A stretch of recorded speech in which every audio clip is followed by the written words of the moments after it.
ان الذین تولوا منکم یوم التقى الجمعان، وہ لوگ کہ جو میدان جنگ سے چلے گئے اس دن جس دن کی دو جمعیتیں ایک دوسرے کے مقابلے میں آئیں۔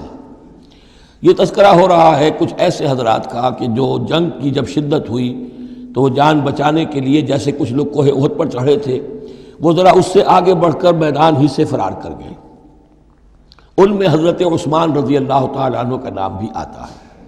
اب وہ کیفیت ایسی اضطراری کیفیت تھی کہ اس میں کسی سے کسی ضعف کا کمزوری کا اظہار ہو جائے تو وہ بالکل ایک قرین قیاس بات ہے۔ جب حضرت عمر سے اظہار ہو گیا تو اور بہرحال حضرت عثمان رضی اللہ تعالیٰ عنہ کا درجہ تو ان کے بعد ہی ہے، وہ جذبات میں آ کر تلوار چھوڑ کر بیٹھ گئے۔ تو اسی طرح کی بات ہے، ان الذین تولوا منکم یوم التقى الجمعان، بے شک وہ لوگ جو ہٹ گئے میدان سے، فرار کی راہ اختیار کر گئے جس دن کے دو فوجیں آپس میں لڑی، انما استزلهم الشیطان بعض ما کسبوا، یہ اصل میں شیطان نے ان کے پاؤں پھسلا دیے تھے ان کے بعض افعال کی وجہ سے۔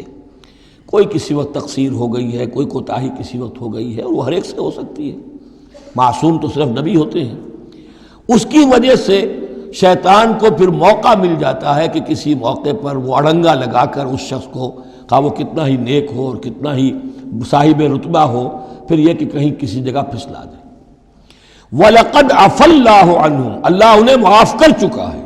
یہ الفاظ بہت اہم ہیں، اس لیے کہ اہل تشیع نے اس چیز کو بہت اچھالا ہے۔ حضرت عثمان کی جو ہے وہ توہین کرتے ہیں اور ان کے اوپر تنقید کرتے ہیں کہ یہ تو بھاگ گئے تھے میدان جنگ سے پیٹھ دکھا کر، اور وہاں یہ بھول جاتے ہیں کہ اللہ تعالیٰ نے تو اعلان کیا ہے ان کی معافی کا، چاہے حضرت عثمان تھے یا اور بھی تھے۔ وَلَقَدْ عَفَا اللَّهُ عَنْهُمْ، اللہ انہیں معاف کر چکا ہے۔